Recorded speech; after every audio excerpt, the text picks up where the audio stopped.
Hey guys, and welcome back to a new video. Under my recent video where I asked you what you actually want, what kinds of videos you want to see in future, someone had a really great idea. I don't recall your name, but thank you for that, which is about kind of a series about building successful apps. And not actually in the technical sense, about how you structure your architecture, how asynchronous programming works and so on. About that I have tons and tons of videos, which is of course something that becomes increasingly relevant with all the agents that have absolutely no idea of that.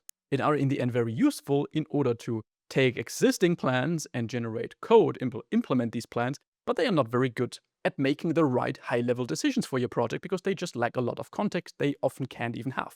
So I really need your feedback after this video because we will take a look at how we really design a great onboarding flow for an app. So mainly from a UX perspective, because onboarding is in fact one of the most important things you have to get right if you want your app to succeed. Because if we think about it, onboarding in whatever form, we will talk about different forms of onboarding here, but it is the very first thing that a user is facing when opening your app. And the moment a user opens your app, they are completely cold at this point. They've opted in, downloading your app kind of, but they still have zero ideas whether this app is really beneficial for them and their life. So fresh users who don't have the context about how useful your app could be don't really have a very high tolerance against you or your app wasting their time. And onboarding very often is an absolute waste of time from the user's perspective. If the user simply has to invest too much time before even being able to get something from the app, so they maybe have to sign up, even though they technically wouldn't need that account in order to use your app in some way.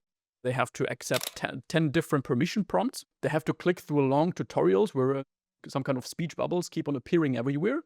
Then what they will do is they will quit again, and that is the moment you've lost the user, not because the functionality of your app is bad, but because your onboarding is trash. And of course, for some apps, mandatory onboarding is inevitable because you just need certain data from the user, and without that data, you would not be able to have them use the app in a way it's intended. So for example, if you have a dating app, then obviously you need information from the user, like who they are, probably at least one profile photo. You need to know who they are actually looking for, but very often apps just do this completely the wrong way. And we're going to take a look at how you really design a super solid onboarding flow. Generally, I want to distinguish between 3 different types of onboarding flows. On the one hand, we have the typical welcome screen. So we can see this here. I've prepared some visual examples. Please don't judge me on this UI design. It is AI generated, it's vibe coded. I want to focus on the UX perspective here. UI is again a different topic. But these would be the typical welcome screens here. You can see typically you can swipe through these in some way. They display some kind of information about your app. And then after having swiped through these, you maybe accept notification permissions or whatever permission, and you can click get started. So I see these as the kind of welcome screens or read-only onboarding screens, which are only meant to present certain information to the user that instruct them on how they can use your app. Then the second type of onboarding screens are the information gathering screens. That is the example that I've mentioned with the dating app. So here again, a similar example for a fitness tracker app or a calorie counter app, where we of course just need to first of all get some information about the user, collect that, need to know, okay, do you actually want to lose weight, build some muscle, keep their weight, because this of course has an impact on the actual calorie goal that we calculate. We ask them for their size and weight, because that's probably also relevant for that formula. So just these onboarding flows where we need information from users in order to have them use our app normally as intended. And these flows that I've shown you here are bad. They are badly designed, and we will go into why. But the last flow, of which I don't have special mockups because it's a bit difficult here to visualize, but you all know these apps which come up with these, speech bubbles that I've mentioned, that first of all, we act like a tutorial where the user gets led through the app, where every single feature is explained, where like the screen is a little bit grayed out, and then the focus moves to some kind of text field. Hey, this is how you can track your first meal. Hey, this is how you change a meal, and so on. So when the user starts using the app, they are first of all led through all these different features your app consists of, where the onboarding acts more like a tutorial. So these are the 3 types that we will talk about here, and actual best practices, how you really design a solid flow. But before we get into these specific points, there are some general rules that are just generally applicable. First of all, if your app has the feature of users signing up, only require that if it's really, really, really needed for the core behavior of your app. If having an account is a benefit for the user, but it's optional, then do not prompt the user with an immediate sign-up action. Obviously, apps like Instagram also require a sign-up because without having an account, you can't use anything of the app. But if you have, I don't know, a file editor app, the signing up just allows you to also synchronize the different files you've edited. But without having that account, you can at least edit them locally. then only present the sign up option inside the app already, but not as a primary first mandatory action. This really lets users use your app instantly without actually have to click around first, find out what this all is even about, without having to give you their data, without having to go back to the email, click a verification link. It's super annoying. You know this yourself. But otherwise, if you instantly prompt them with a sign up with 10 permission prompts, as I mentioned, you are already asking the user something at a point where they don't owe you anything, of having your app occupy storage on their device. So now the next thing is they want to have something from you. But if you, again, in the next step, take something from them, like their data, their time, then a lot of users' patience will end there. Second general rule here for onboarding: don't ask for optional data unless that optional data really improves the app experience for the user. So we can actually take this example. For a calorie counter app, do we really need the user to provide their first and last name? No. Maybe our app uses this data in some way, but if this is optional, we can have the user optionally provide this at a later point. This is just an extra step that is really not necessary here. And also having the user provide their first and last name, I would not know why a calorie counter app needs that in order to improve my app experience, in order to help me better track my calories. Another example where optional data could be shown during an onboarding flow is, again, our dating app. Let's say your profile can consist of up to 10 profile pictures. Now, it may be mandatory to just upload one profile picture, but having multiple profile pictures uploaded will, on average, probably improve the user's app experience, because you will likely get more matches if you upload more photos. So in that case, during the onboarding flow, I would present the user with the different options to at least make one photo mandatory, but also present them the option to select up to 10 photos immediately. So that's a bit of a tricky scenario, but always think about, does this information that I'm getting here really improve the app experience for the user? And a general tip here, if you're really also serious and you launch your apps, you have real users using that, then you have to track this. You need analytics in order to find out how good or how bad your onboarding flow is. If more than 50 to 60% of your users do not trigger the key action of your app within 24 hours after sign up, then your onboarding is likely not very good. So the key action, of course, depends on your app. In a dating app, this could be actually having your first swipe or getting your first match. In a file manager app, it could be uploading your first file. And the time between sign up and getting to that key action, if that is more than 24 hours, for more than 50 to 60% of your users, then really work on that. Track that data, and also, of course, track where exactly you are losing your users. So which screen they really drop off, where the sessions end. Only with that data you can really improve your onboarding flow. But let's now take a look at these concrete examples here. First of all, the welcome screens. What are typical mistakes here people make? So these examples are really bad. Maybe you can also pause the video here and find this out. Brainstorm a little bit for yourself. But let's take a look at that. Here we have some sample screens for a habit tracking app. And the most common mistake people make here is how they phrase these headlines. Especially developers who don't have, a big marketing background like to just list their app's features here. So they really just explain what users can do with your app. They explain which features it consists of. Hey, you can track your habits. You can create so many habits. It's incredible. Custom schedules. Oh my God. Powerful statistics. View detailed charts. Stay notified. We can actually send you notifications. But this communicates the wrong thing. What you always want if you have such welcome screens is to communicate how your app benefits the user and not what it can do.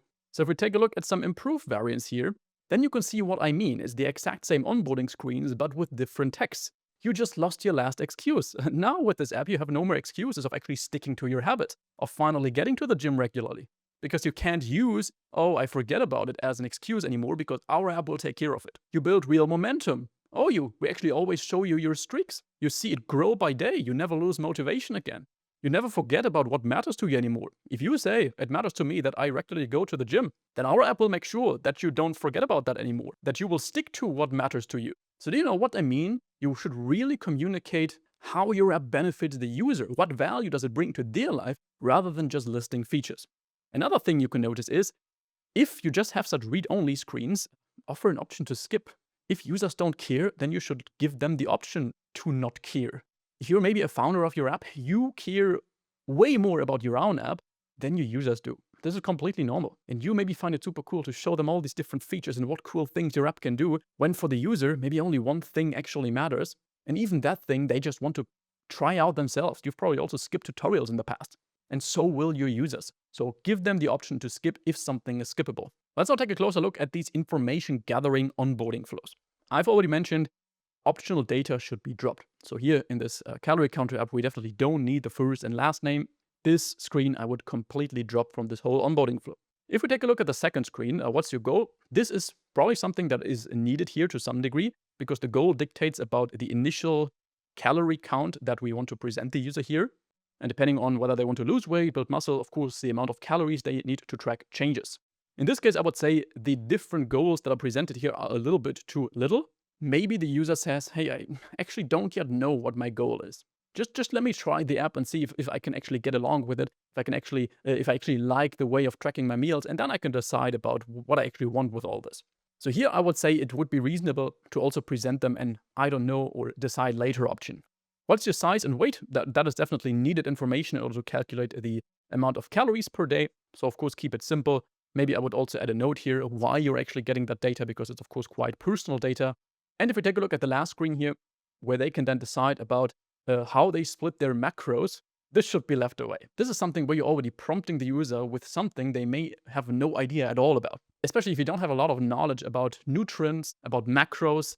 And maybe on this screen, you even find out that macros are about protein, carbs, and fats. And then you suddenly have to make a decision here as a user, how you split these, which really much dictates your success. Because if you get this wrong, and then, I don't know, maybe you lose muscle if you set the protein amount to just 10%. So such difficult decisions should be taken from the user and rather give the power users, or those who are experienced with that, the option to customize that in the settings. So I would also completely skip that screen, or rather give the user some kind of breakdown of what your app has calculated for them, and with the note, hey, you can actually change it in settings if you say this is not what you agree with, but here, this is something you can instantly get started with.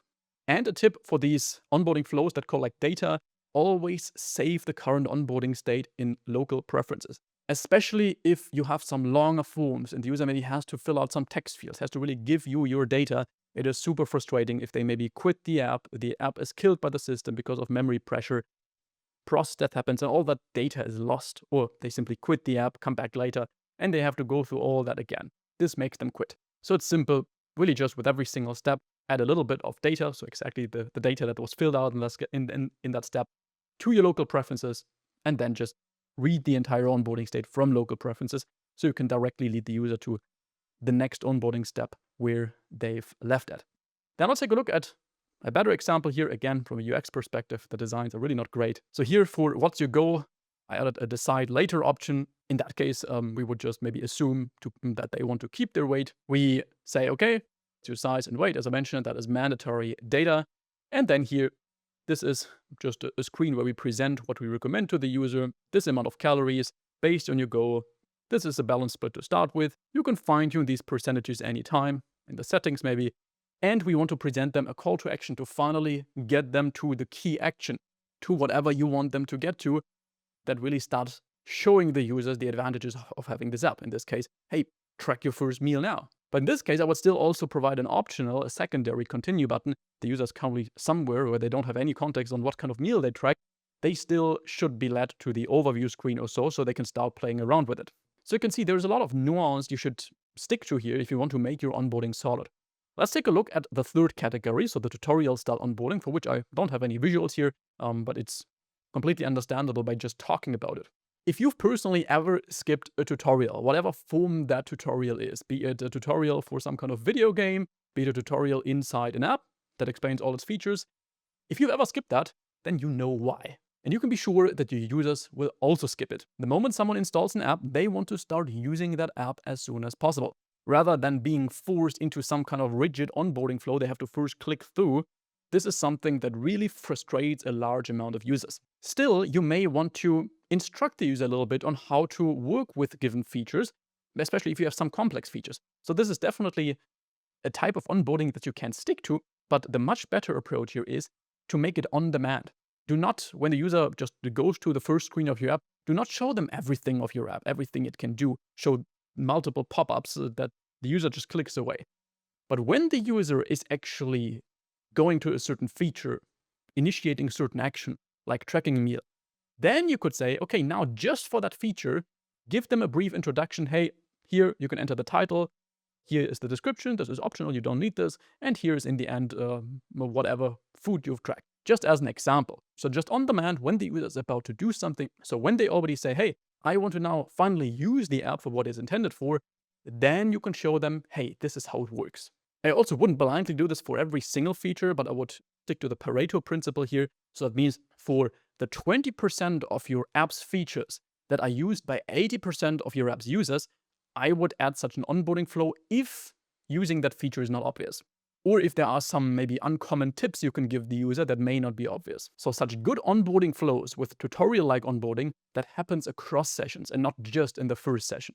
So it's not like you show them a tutorial and then after having clicked through that, you flip an internal flag in your settings and they will never see that again, but you actually have it per feature. And now, of course, I need your opinion on whether this video was helpful to you. If you want more such videos about user experience, about how you really design your app from a higher level perspective, system design level perspective with such visual examples, feel free to give me ideas. And of course, if you want to learn building very, very solid apps on a senior level, both technically, but also in regards to user experience and so on, then we have the senior app developer mentoring for that. So we really help you to get to a senior app developer level here while being the sparring partners for you for any of your problems, reviewing your code, etc. You can apply to this program in this video's description, check it out, and then I will see you back in the next video. Have an amazing rest of your week. Bye-bye.